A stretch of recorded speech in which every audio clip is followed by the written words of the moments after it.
it has become extremely plausible that this trip between the maternity ward and the crematorium is what there is to life. And we still have going into our common sense the 19th century myth which succeeded the ceramic myth in Western history. I call it the myth of the fully automatic model. Man is a little germ that lives on an unimportant rock ball that revolves about an insignificant star on the outer edges of one of the smaller galaxies. But on the other hand, if you think about that for a few minutes, I am absolutely amazed to discover myself on this rock ball rotating around a spherical fire. It's a very odd situation. And the more I look at things, I cannot get rid of the feeling that existence is quite weird. I know that. See, a philosopher is a sort of intellectual yokel who gawks at things that sensible people take for granted. And sensible people, existence is nothing at all. I mean, it's just basic, just go on and do something. See, this is the current movement in philosophy. Logical analysis says you mustn't think about existence. It's a meaningless concept. Therefore, philosophy has become the discussion of trivia. No good philosopher lies awake nights worrying about the destiny of man and the nature of God and all that sort of thing, because a philosopher today is a practical fellow who comes to the university with a briefcase at 9 and leaves at 5. He does philosophy during the day, which is discussing whether certain sentences have meaning, and if so, what. And then he would, as William Earle said in a very funny essay, he would come to work in a white coat if he thought he could get away with it. Problem is, he's lost his sense of wonder. Wonder is like, in modern philosophy, something you mustn't have. It's like enthusiasm in 18th century England. It's very bad form. But you see, I don't know what question to ask when I wonder about the universe. It isn't a question that I'm wondering about, it's a feeling that I have.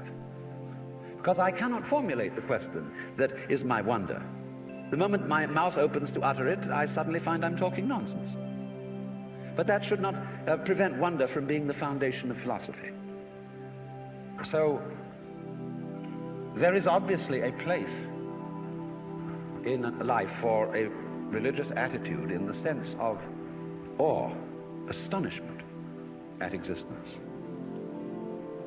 And that is also a basis of respect for existence. We don't have very much of it in this culture, even though we call it materialistic. In the culture that we call materialistic today, we are, of course, bent on the total destruction of material and its conversion into junk and poisonous gas as quickly as possible. This is not a materialistic culture, because it has no respect for material. And respect is in turn based on wonder, on feeling the marvel of just an ordinary pebble in your fingers.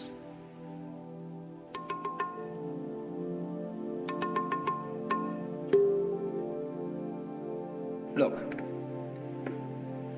here is a tree in the garden, and every summer it produces apples. And we call it an apple tree, because the tree apples. That's what it does. All right. Now here is a solar system inside a galaxy. And one of the peculiarities of this solar system is that at least on the planet Earth, the thing peoples. In just the same way that an apple tree apples. Now maybe 2 million years ago, somebody came from another galaxy in a flying saucer and had a look at this solar system, and they looked it over and shrugged their shoulders and said, just a bunch of rocks, and they went away. Later on, maybe 2 million years later, they came around and they looked at it again, and they said, excuse me, we thought it was a bunch of rocks, but it's peopling. And it's alive. After all, it has done something intelligent. Because, you see, we grow out of this world in exactly the same way that the apples grow on the apple tree. If evolution means anything, it means that. But you see, we curiously twist it. We say, well, first of all, in the beginning, there was nothing but gas and rock. And then intelligence happened to arise in it, you know, like a sort of fungus or slime on the top of the whole thing. But we're thinking in a way, you see, that disconnects the intelligence from the rocks. Where there are rocks, watch out. Watch out, because the rocks are going eventually to come alive.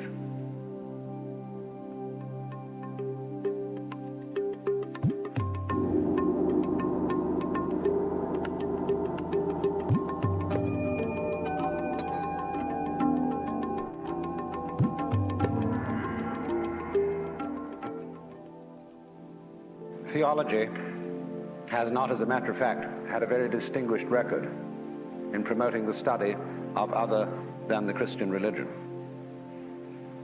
Because you see, if you know in the first place that you have the true religion, there really is no point in studying any other one, and you can very quickly find reasons for showing them to be inferior, because that was a foregone conclusion. They had to be.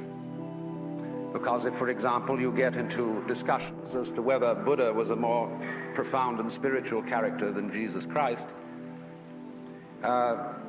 you arrive at your decision on the basis of a scale of values which is, of course, Christian. And in this sense, the judge and the advocate are the same.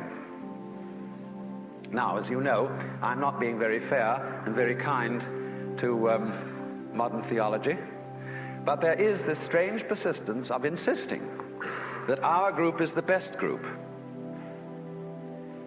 And I feel that there is in this something peculiarly irreligious, and furthermore it exhibits a very strange lack of faith. Because I believe that there is a strong distinction between faith on the one hand and belief on the other.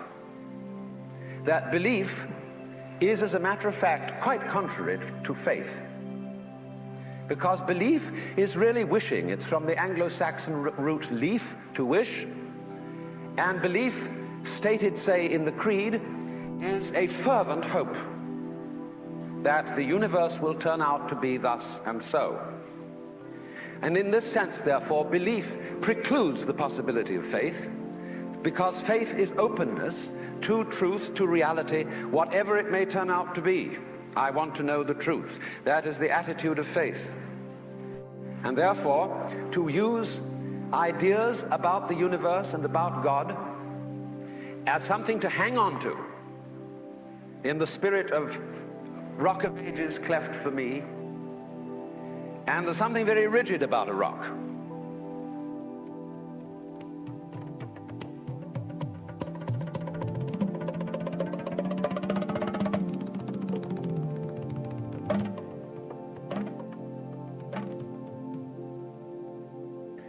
And we are finding our rock getting rather worn out in an age where it becomes more and more obvious that our world is a floating world.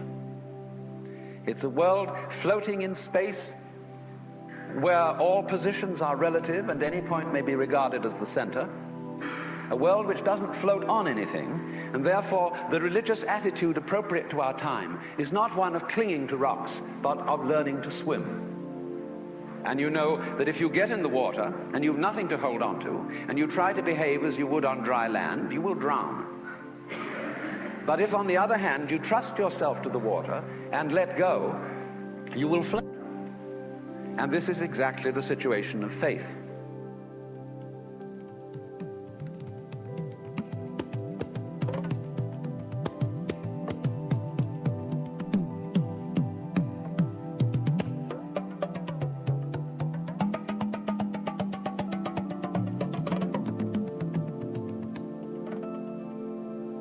I had a friend who was studying Zen in Japan, and he got pretty desperate to produce the answer of who he really is. And on his way to an interview with the master to give an answer to the problem, he noticed a very common sight in Japan, a big bullfrog sitting around in the garden. And he swooped this bullfrog up in his hand and dropped it in the sleeve of his kimono. And then he went into the master, and And to give the answer of who he was, he suddenly produced the bullfrog. And the master said, too intellectual.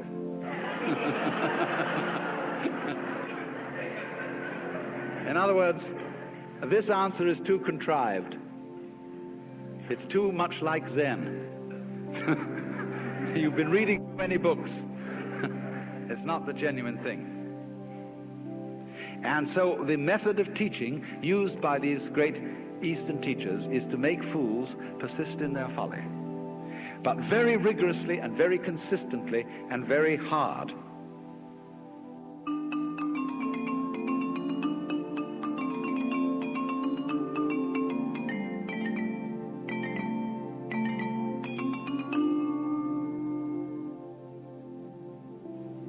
Now, if you go to a Zen teacher, he'll say, well, I have nothing to teach. There is no problem. Everything's perfectly clear. And you think that one over. And you say, he's probably being cagey.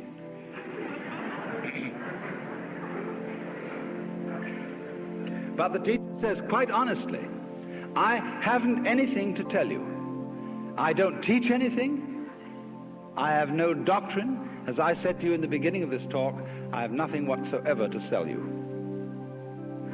So the student thinks, my, this is very deep, because this nothing that he's talking about, this nothing that he teaches, is what they call in Buddhism shunyata, and it's supposed to be the ultimate reality. But as you know, if you know anything about these doctrines, this doesn't mean real nothingness, not kind of just nothing there at all, not just blank, but it means no thingness. It's the transcendental reality behind all separate and individual things, and that's something very deep and profound. So he knows that when the teacher said, I have nothing to teach, he meant this very esoteric no thing. Well, he might also say then, if you have nothing to teach, what are all these students doing around here? And the teacher says, they are not doing anything. They're just they're just a lot of stupid people who live here. And he knows, again, you see, the stupid doesn't mean just straight stupid, but the higher stupidity of being people who are humble and don't have intellectual pride.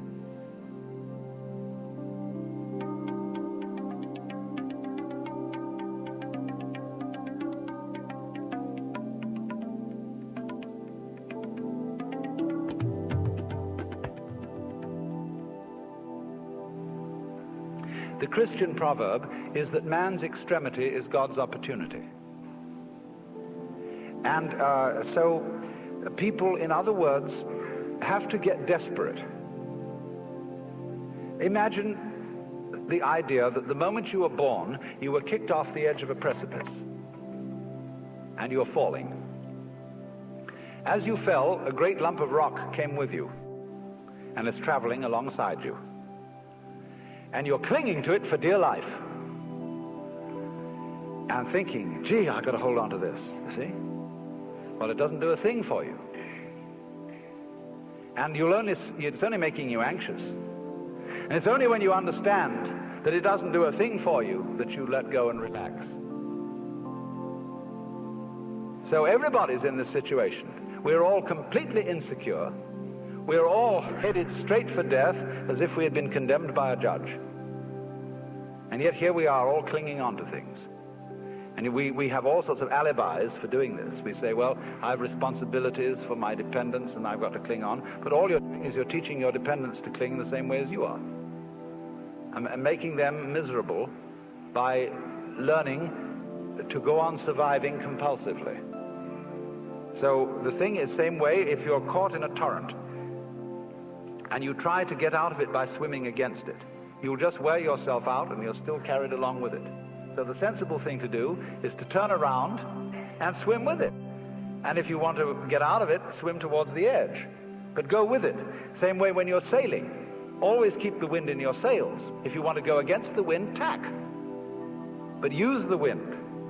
So it's this way, you know. We're all in this great stream of change, which we call life. We are the stream.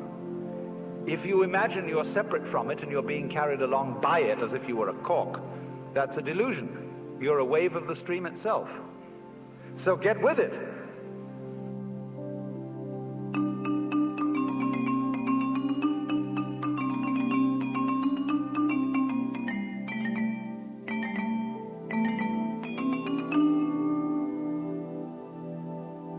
So you perform a discipline by experiment, by reductio ad absurdum of his premises.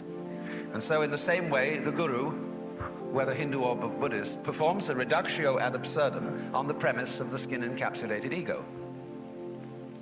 Well, what happens then? You might imagine from garbled accounts of Eastern mysticism that one thereupon disappears forever into an infinite sea of faintly mauve jello.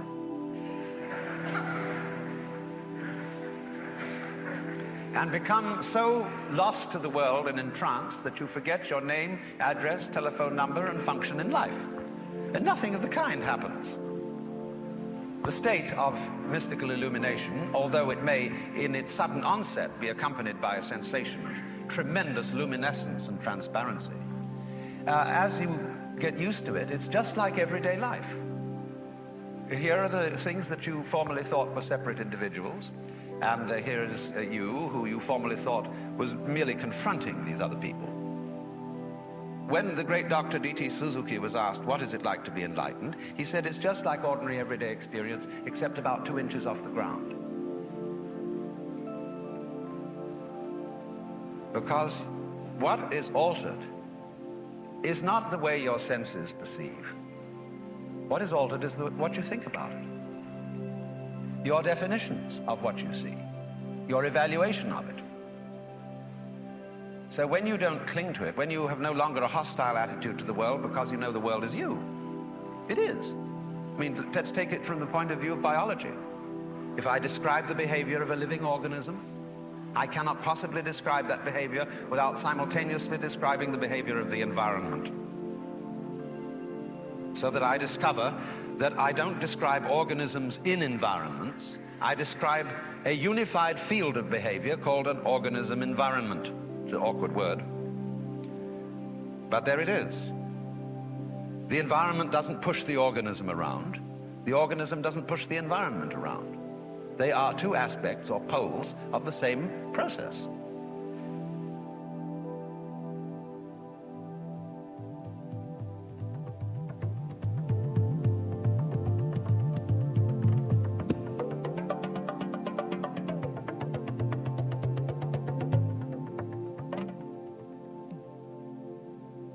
You see, in the history of philosophy and poetry and art, we always find the interchange of two personality types, which I call prickles and goo. The prickly people are advocates of intellectual porcupinism. They want a rigor. They want precise statistics. And they have a sudden clipped attitude in their voices. And you know this very well in academic circles, where there are people who are always edgy like that. And they accuse other people of being disgustingly vague and miasmic and mystical. But the vague, miasmic and mystical people accuse the prickly people of being mere skeletons with no flesh on their bones. And they say to you, you just rattle. You're not really a human being. You know the words, but you don't know the music. And so therefore, if you belong to the prickly type, you hope that the ultimate constituent of matter is particles. If you belong to the gooey type, you hope it's waves. If you are prickly, you're a classicist. And if you're gooey, you're a romanticist. And going back into medieval philosophy, if you're prickly, you're a nominalist. If you're gooey, you're a realist. And so it goes. But we know very well that this natural universe is neither prickles nor goo exclusively. It's gooey prickles and prickly goo. And you see, it all depends on your level of magnification. If you've got your magnification on something so that the focus is clear, you've got a prickly point of view. You've got structure, shape, clearly outlined, sharply defined. When you look out of focus, it's going to go bleh, and you've got goo. we're always playing with the two, because it's like the question is the world basically stuff, like matter, or is it basically structure? Well, we find out, of course, today that in science we don't consider the idea of matter, of there being some sort of stuff, because supposing you wanted to describe stuff, in what terms would you describe it? You always have to describe it in terms of structure, something countable, something that can be designated as a pattern. So we never get to any basic stuff. There is a sense in which the universe is purely game, but not in the sense of a one-upmanship game, but in the sense of music, which is lalling with sound, is dancing delightfully with sound, you see. And nobody was ever able to give a better account of what it's all about. I mean, let's take the traditional Christian account of what the angels do in heaven. Why, they sit around the throne of God and sing Alleluia, Alleluia, Alleluia, and they're going, you know, so it's not just Alleluia in a sort of formal way, but they're going,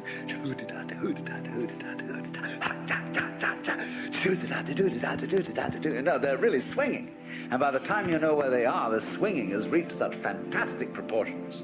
And they've thought out the most amazing little goody-doody-doody-doody-doos that you've got the whole physical universe happening. Yeah, that's the way it starts. And so, I mean, this game is great.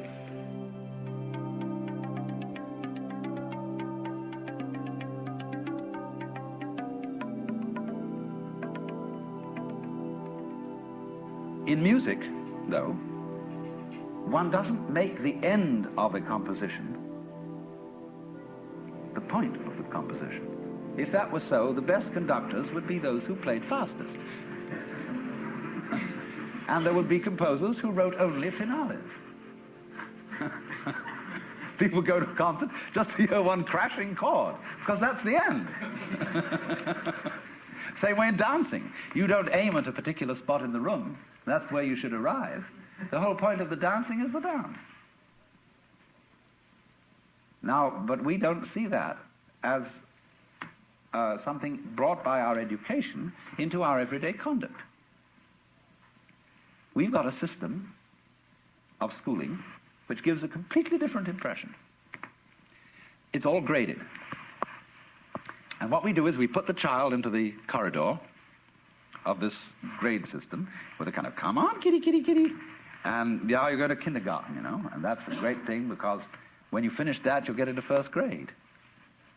And then, come on, first grade leads to second grade, and so on, and then you get out of grade school, you've got high school, and it's revving up, the thing is coming. Then you're going to go to college, and by Jove, then you get into graduate school, and when you're through with graduate school, you go out to join the world. And then you get into some racket where you're selling insurance, and they've got that quota to make, and you're going to make that, and all the time, the thing is coming. It's coming, it's coming, that great thing, the success you're working for.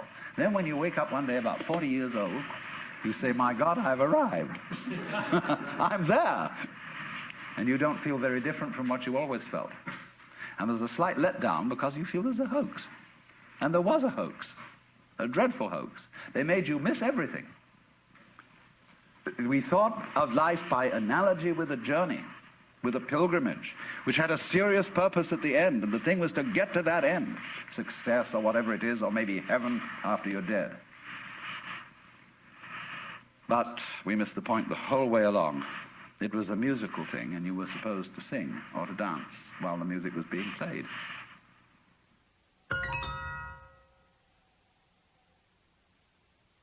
Why do we love nonsense? Why do we love Lewis Carroll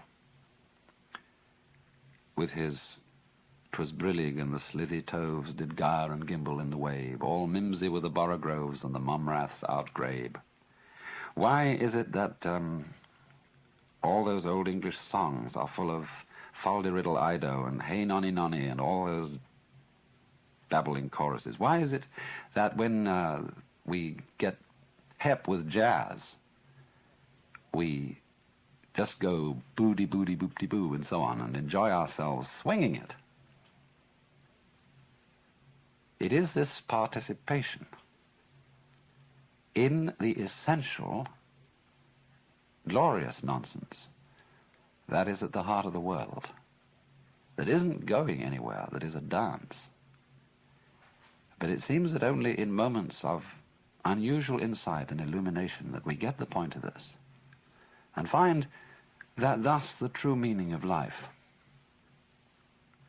is no meaning, that its purpose is no purpose, and that its sense is nonsense.